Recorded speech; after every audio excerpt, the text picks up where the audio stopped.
어, 안녕하세요. 오늘 저희와 함께 좀 살펴볼 자료는요, 이 프로젝트 테스트 전략 개발에 관한 내용입니다. 특히 조직의 그 테스트 전략 또 목표 이런 것들이 프로젝트 수준의 테스팅에 어떻게 영향을 미치는지 여기에 좀 집중해 보려고 해요. 단순히 뭐 프로젝트 요구사항만 보는 게 아니고요. 더 큰 그림, 그러니까 조직 전체의 방향성, 이걸 이해하는 게 왜 중요한지 같이 이야기 나눠보시죠. 핵심은 이거인 것 같아요. 프로젝트 테스트 계획을 세울 때 있잖아요. 그냥 그 해당 프로젝트만 고려하는 게 아니라는 거죠. 여러분이 속한 조직 전체의 테스트 전략이라던가, 뭐 목표, 또 중요하게 생각하는 품질 특성, 이런 것까지 다 분석해야 한다, 이겁니다. 마치 맞춤원 만들듯이요. 주어진 환경이랑 목표에 딱 맞는 최적화된 테스트 접근 방식을 찾아가는 과정이라고 할 수 있겠습니다. 네, 맞습니다. 바로 그 지점이에요. 성공적인 테스트 전략은 바로 이런 조직 수준의 분석에서 시작되거든요. 어떤 요소들을 좀 구체적으로 봐야 최적의 접근 방식을 선택할 수 있는지 그 첫 단추부터 한번 같이 꿰어보죠. 좋습니다. 자, 그럼 이걸 좀 더 자세히 들여다볼까요? 가장 먼저 분석해야 할 요소로 조직의 목표와 중요 품질 특성, 이게 언급됐는데요. 이게 왜 그렇게 중요할까요? 아, 정말 중요한 부분입니다. 왜냐면요, 조직의 목표가 뭐냐에 따라서 테스트의 방향성 자체가 확 달라지거든요. 예를 들어서 조직이 테스팅의 가치를 입증하는 것, 이걸 목표로 삼는다고 해보죠. 그러면 테스트 활동이 비즈니스 성과에 어떻게 기여하는지 이걸 보여주는 데 초점을 맞춰야 할 겁니다. 아니면 뭐 테스트 자동화 수준을 높이는 것, 이게 목표일 수도 있고요. 또 테스팅 프로세스 자체의 품질 특성, 예를 들면 뭐 조직의 테스팅 성숙도라던가 아니면 결함 탐지 효율성, 이런 걸 높이는 걸 목표로 삼을 수도 있겠죠. 오, 흥미롭네요. 그럼 만약에 청취자 여러분의 조직이 테스트 자동화 수준을 높이는데 좀 집중하고 있다, 이러면요. 이게 현재 진행 중인 프로젝트의 테스트 전략에는 구체적으로 어떤 영향을 미치게 될까요? 바로 그 지점입니다. 조직의 목표가 만약 자동화라면요. 프로젝트 테스트 전략 짤 때부터 자동화가 가능한 테스트 영역이 어딘지 식별하고요. 관련된 도구나 기술 도입 이런 걸 우선적으로 고려하겠죠. 즉, 조직의 큰 목표가 테스트 레벨, 그러니까 뭐 단위 테스트, 통합, 시스템 이런 거 있잖아요. 혹은 테스트 유형, 성능이나 보안, 사용성 같은 거요. 이런 걸 결정하는 아주 중요한 기준이 되는 겁니다. 아하, 그렇군요. 결국 테스트 관리자는 조직의 전략, 그리고 프로젝트의 구체적인 상황, 또 여러 제약사항들을 다 종합적으로 고려해야겠네요. 그래서 최적의 테스트 기법이나 레벨, 유형의 조합을 결정해야 하는 거군요. 네, 정확합니다. 특히나 이제 조직의 목표가 명확하게 테스팅의 가치를 입증하는 쪽이라면요. 그냥 버그 몇 개 찾았다, 이게 중요한 게 아니게 되는 거죠. 그보다는 우리 테스트 활동이 비즈니스에 어떤 긍정적 영향을 줬는가, 이걸 보여주는 게 핵심이 됩니다. 아, 비즈니스 영향? 네, 예를 들면 뭐 가장 중요한 비즈니스 기능이라던가 위험도가 높은 영역의 테스트 자원을 집중시키는 그 리스크 기반 테스트 전략 같은 걸 채택할 수 있겠죠. 그리고 또 발견된 결함이 출시 전에 수정돼서 잠재적으로 아낄 수 있었던 비용이라든지 아니면 뭐 고객 만족도 하락을 막았다든지 하는 그런 구체적인 지표를 추적하고 보고하는 데 초점을 맞추게 될 거고요. 네네, 알겠습니다. 테스트가 단순 비용이 아니라 어떤 가치를 만들어내는 활동이다. 이걸 증명하는 방향이군요. 그럼 두 번째 목표, 테스트 자동화 수준 향상에 조직이 집중하고 있다면 이건 프로젝트에 어떻게 작용할까요? 아까 잠깐 언급해 주셨지만 조금 더. 네, 이 경우에는 프로젝트 시작부터 자동화 가능성을 염두에 두게 되는 거죠. 어떤 테스트를 자동화할 수 있을까? 또 어떤 도구나 기술 스택이 우리 조직 방향이랑 맞을까? 이런 걸 면밀히 검토하게 됩니다. 예를 들면요. 반복적이고 시간이 많이 드는 테스트 있잖아요. 뭐 회기 테스트 같은 거.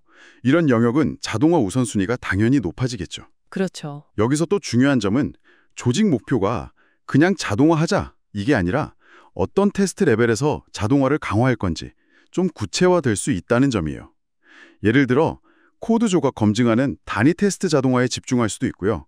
아니면 여러 컴포넌트가 잘 작동하는지 보는 통합 테스트, 혹은 전체 시스템 관점의 시스템 테스트 자동화에 좀 더 힘을 실을 수도 있는 거죠. 그렇군요.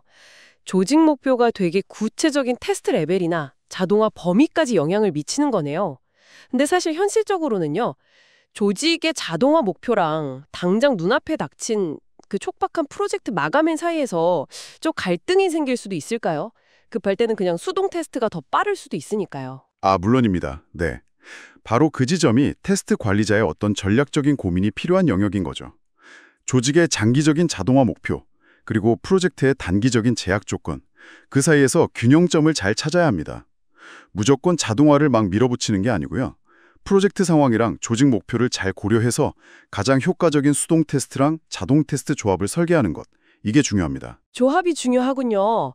자, 그럼 마지막으로 테스팅 프로세스 자체의 품질 개선, 이게 목표일 때는 어떤가요?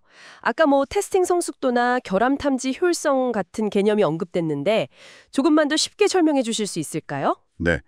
그 테스팅 성숙도라는 건요.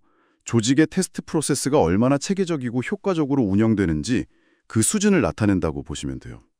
이게 목표라면 프로젝트에서는 뭐 새로운 테스트 설계 기법을 도입해 본다거나 아니면 동료 검토, 피어 리뷰 프로세스를 좀 더 강화한다거나 테스트 결과 분석을 더 깊이 있게 진행한다거나 이런 활동에 중점을 둘 수 있습니다. 아하. 그리고 결함 탐지 효율성은 얼마나 개발 초기 단계에서 결함을 잘 찾아내는지를 의미하는데요. 이걸 높이려면 뭐 정적 분석 도구를 도입하거나 개발 초기 단계 테스트 활동, 예를 들어 단위 테스트나 통합 테스트 같은 걸 좀 더 강화하는 방향으로 프로젝트 전략을 조정할 수 있겠죠. 결국에는 테스트를 어떻게 하면 더 잘할 수 있을까? 여기에 대한 고민이 반영되는 겁니다. 네. 들어보니까 결국 테스트 관리자는 조직의 어떤 명시적인 목표뿐만 아니라 때로는 좀 암묵적인 전략과 목표까지도 파악해야겠네요. 그리고 프로젝트의 고유한 특성, 또 뭐 시간이나 예산 같은 현실적인 제약들, 이걸 전부 다 고려해서 최적의 조합을 찾아내는 약간 오케스트라 지휘자 같은 역할이네요. 맞습니다. 특히 그 암묵적인 목표를 파악하는 게 중요할 때가 많아요. 공식 문서에는 딱히 없지만 조직 문화라던가 리더십이 강조하는 부분들을 통해서 드러나는 우선순위 같은 게 있거든요. 이런 부분까지 잘 고려해야 진짜로 조직과 발맞춘 테스트 전략을 세울 수 있습니다. 단순히 주어진 요구사항을 테스트하는 걸 넘어서 조직 전체의 성공에 기여하는 그런 전략적인 선택을 하는 거죠. 네, 오늘 여러분의 자료를 통해서 저희가 깊이 파고든 내용을 좀 정리해 보면요.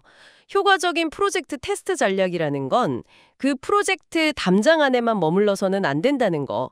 조직이라는 더 큰 운동장의 규칙과 목표를 이해하는 데서 출발한다는 점인 것 같습니다. 자, 그럼 이 모든 것이 여러분의 다음 프로젝트에는 어떤 실질적인 의미를 가질까요? 이건 결국 여러분이 테스트 활동을 바라보는 시각 자체를 좀 바꿔야 한다는 의미일 겁니다. 단순히 무엇을 테스트할지, 이걸 넘어서서요. 왜 이 테스트가 중요하고 또 어떻게 테스트하는 것이 조직 전체의 목표 달성에 가장 효과적으로 기여할 수 있을지 이걸 고민해야 한다는 거죠. 이런 분석적인 접근을 통해서 제한된 자원 안에서도 최대의 가치를 창출하는 전략적으로 가장 옳은 테스트 방식을 선택할 수 있게 될 겁니다. 네, 오늘 저희가 이야기 나눈 내용 외에도요. 여러분의 조직이나 프로젝트 상황에는 미처 명시되지 않은 좀 독특한 우선순위나 제약 조건이 있을 수 있습니다. 다음 프로젝트 시작하시기 전에 이런 숨겨진 요소들은 과연 무엇일지, 그리고 그것들이 여러분이 생각하는 최적의 테스트 접근 방식에 어떤 영향을 미칠 수 있을지 잠시 한번 고민해 보시는 건 어떨까요? 다음에 또 흥미로운 분석으로 찾아뵙겠습니다.